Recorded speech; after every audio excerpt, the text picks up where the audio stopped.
But yeah, What are did you you gonna have do? anything else you wanted to say about Gen V season 2, episode 8? No, I don't. And while we Hmm. wait for the boys to go hunt Homelander, Phil, you are after the hunt. You watched After the Hunt. So Phil, I want to hear uh, what you thought about After the Hunt. Um, right now, movie is sitting at 3.0 out of 5 stars on Letterboxd. On IMDb, it's currently sitting at, I'm typing it in, I wasn't prepared. like a It's 7. 6.3 out of 10, Oh, 52 on Metacritic. So, pretty very mixed right now. yeah. Phil, what did you think of After the Hunt? I want to know. Honestly, it was a very interesting movie. To get my rating out the way, I gave it a 7 out of 10 because I did enjoy watching the movie. It was a little longer than I expected. Like, I felt the length of the movie. And I just thought there were some things, like the third act could have ended a little better. It felt awkward the way it ended. And I guess maybe that's what he's trying to get you at with it. That's Luca. I do not know how to pronounce his name, so I Yeah, I see it. apologize. But Luca he's a very, Guadagnino? It's I Italian? think so. I don't know. Luca G. Luca G. Luke G. OG Luca G. director. He made Challengers, and that was a very interesting and very well shot movie. I'm still surprised it wasn't nominated for best cinematography. But anyways, this movie gave us a dilemma between three characters. Three. The acting was very good. Andrew Garfield, Iowa Edibiri, and Roberts were the three main characters in this movie. And the dilemma they give us is this: Andrew Garfield and Julia Roberts' characters are professors at Yale University. Io Edibiri plays a student who is both of their favorite students. Both of them. Something happens between Andrew Garfield's character and Io Edibiri's character. They have a something happens that deals with sexual assault, and Julia Roberts' character, we're seeing it through her eyes, is trying to decide who is right and who is wrong. And you're kind of you're going through the rest of the movie and you're kind of wondering, why is it taking her this long? Because that's another thing I really liked about this movie. When you watch it, Luca, I don't know if this was his choice or not. I'm going to say it was because he was the director. They had a lot of close ups, a lot of shots of the people, the camera watching hand movements, body language, certain motions, certain uh, reactions and mannerisms to things. And from the jump, even in the first, like, I want to say 5 minutes of the movie, I instantly knew who was in the wrong. I instantly knew who did what. And I'm just going to spoil it for you, because unless you're going to watch it. No. You're not going to watch it? No. Andrew Garfield sexually assaulted her. Oh, who would have His guessed? character. He definitely did it. Yeah. Like literally the first scene, they're at a dinner party and he's being himself or being the character that he is, the professor who acts like he knows everything. But instantly, Io Edibiri's character is very like closed up, like sitting in the chair, like this. Andrew's character goes straight up, grabs her leg, starts like holding it while he's trying to explain something, like gripping it, and I instantly know, yeah, you did it, bro. You did it. But even like throughout the rest of the movie, just the way he is and the way he's like close up to people, the way he kind of Was Julia Roberts' character in the room when that scene happens? yes, everybody So was in. wait. So okay. So is that what they're talking about when he like that's the quote unquote assault like moment, or is there No, something else that happens later? no, something else happens later. Okay. Okay. I Okay. just Okay. knew because I'm instantly like, okay, this guy's But really pushy. how come she didn't pick up on that immediately? Well, because that's the dilemma I'm gonna get into. She This is what interested me in the movie. Okay? So throughout the movie, you're kind of wondering, why is she like not instantly with Io Edibiri's character? Why is she not? Because, and this is a spoiler for those of you who don't want to hear this, pause the video here until you watch After the Hunt, come back after. She was a sexual assault victim in the past, but she falsely accused a man of sexually assaulting her as a kid. And so This is what I like now because I'm probably gonna watch it again and see it, and now knowing that she was a person who accused somebody of sexual assault but lied about it. Io Edibiri Wait, no, goes back up, up. back up, back up, back up. So My bad. Julia Roberts was sexually assaulted in this movie when she was younger, but she accused the Yes. wrong person. No, she accused. All right, basically, this is what happened. My bad. I should have explained it better.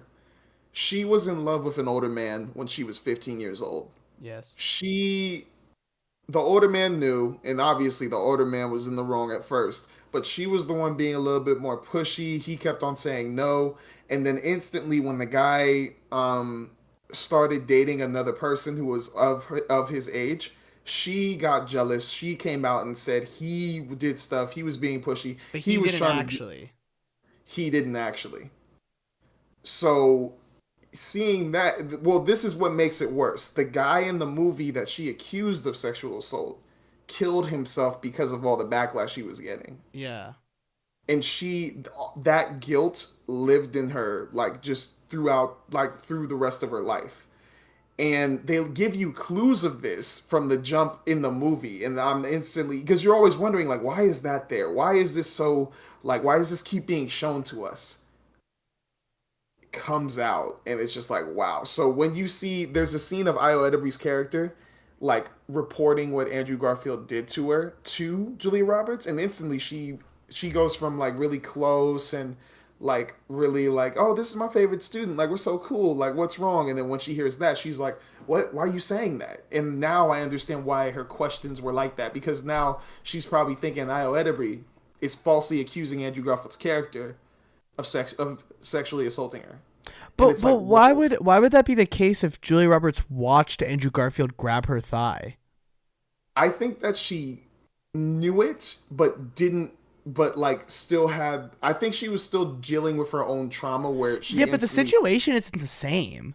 Like I you feel like need to that's watch it. maybe I'm so you know what's funny is I'm like more invested now because That's what I mean. I'm confused because I don't really get like okay, Uh, Julia Roberts was jealous of this. She was into this old guy when she was young.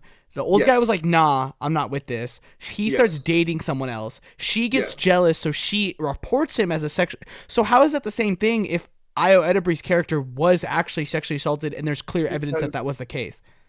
she is, that's the dilemma. She is like trying to, she saw what Andrew Garfield did. She sees his behavior, but she's also seeing, she's thinking that Io Edibiri is doing exactly what she did when she was younger. Was the old guy's behavior the exact same as Andrew Garfield's?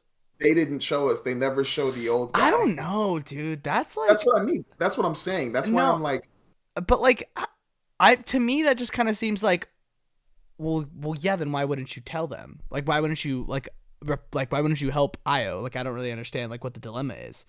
It well, seems like too different of a situation. that's what I, well, because all right. In the movie, Yeah.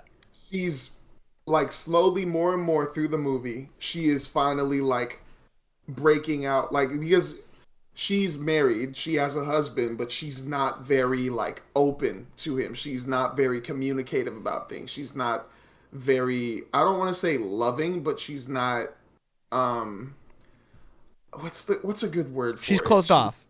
She's closed off. Thank you. And more and more, like when this situation keeps getting worse and worse and worse, like Andrew Garfield, the rumors go out, then the whole school board knows about it, then he gets fired, and then like the more and more this thing piles up, it's like the thing that happened to her in the past, the thing that she did keeps boiling up. And at first you're thinking like, why don't you just admit it? But then there's a scene where she finally just admits to what happened in the past, and you instantly know, oh, that's the reason why. Because obviously it was trauma for her, like it was trauma, but that she just pushed it down. She tried to keep pushing that down. So I think that she used that anger, that whatever she had bottled up, on Io Edibiri's character because she thought it was her in the past because she was angry and felt guilty about what she did to that old man. Because she was thinking it might have been repeating because she thought, because she's dealing with the dilemma of, is this true or am I playing this out in my At head? what point in the movie does Julia Roberts watch Andrew Garfield put his hand on Io Edibiri's leg? The beginning of the movie. Beginning. Maybe I need to watch it because Like, I don't want to sound like out of place considering I haven't seen the movie. I don't really see the dilemma. Like, I'm genuinely When you curious. watch the movie, like you'll see like how this plays out because it's very hard. Like that's why I was interested in the movie because it's very hard to explain. Like you just have to watch it. You have to observe the certain situations going on. Yeah, And maybe. also like it was just a weird movie, but it was very interesting. That's why I Yeah. gave it a 7 out of 10, but also because the acting was really good and Hmm. the camera angles and the way they shot certain things was pretty good. But one of the most annoying things in that movie was the soundtrack. Like the soundtrack was driving me It wasn't crazy. good. It wasn't that it wasn't good. It was very classical, very nice at certain points. But there were so many times there would be random noises, random sounds playing that don't need to be played. It was very out of place. Like Mm. there was three times in the movie where a weird like alarm type of sound goes off and there's no point to it. Like literally there is no point. Unless Luca explains it, there was no point for that whatever to go off. Hmm. Like it was not a scene that seemed impactful. It was just random. And then there were times when they were talking or having like moments of dialogue or monologues, and the music was just getting louder for no reason, or it was getting lower. It was just there, and it didn't fit the mood or of the emotion that's going on. So that was really bugging me. Yeah. But it was still a very interesting movie and some very interesting characters. Yeah. But that's why I'm stuck at a 7 with it, because I think if I just tried to explain it to you, and even you are like confused about it. That's how I was during the movie. But Yeah. when you actually watch it and see the events play out until the boiling point of her erupting, you'll probably get it. Yeah, You maybe I probably will get should. it. Maybe at the end of the year. I'll see. I feel like at the end of the year, once I like start clearing, once it's like, all right, like we set the date of okay, this is when we're doing our favorite things of the year, and we go through our Mhm. movie lists or whatever. Like I'll Mhm. definitely like set time, be like, okay, this couple weeks, I'm gonna catch up on every movie I needed to watch. So maybe I'll get to it. But like the ending was very weird. Was it It was like just very flat, like very like, oh, okay. it doesn't finish the way you expect it to. Like there is one you think it's gonna end on this one scene. That's where I thought it was gonna end, and I was like, "Oh, you're fine there." The screen fades black, but then it shows you this whole other thing. Snow comes up, and then now you're like, "There's more." Like, why? You could have ended it there, and it would have been fine. That it would have made the movie really good, actually. But then it carries on, and it's her and Io Edibiri's character because this is after they both butted heads and don't like each other. But 5 years go by, and they kind of make up, but kind of don't. And it's just a very awkward meeting they have in a diner, like somewhere, and it No just doesn't. twinless final scene. It's no twinless final scene. That's what it was trying to do. That's what it was No, trying no to do. twinless final scene. But it. Thank you. Please go watch Twinless, y'all. Everyone go watch Please. twinless. I need it to be nominated for Best Picture, but it probably won't. But I love it. But anyways, that's what it felt like it was trying to do, but it just didn't really. It didn't feel fulfilling. It didn't feel like it needed to be shown. It was kind of just there, and it kind of just annoyed me. But hey, I'm not gonna say this movie was a waste of time. I enjoyed watching it, and I actually thought it was worth like people. If you want to go see a movie, especially an interesting one, this is one that like right now, this is one you need to go see. Yeah. It is I'm interesting, yawning but so much. I'm yawning so much. I'm so sorry. that's okay. Since this movie tackles such serious subject matter, I will not come up with a clever transition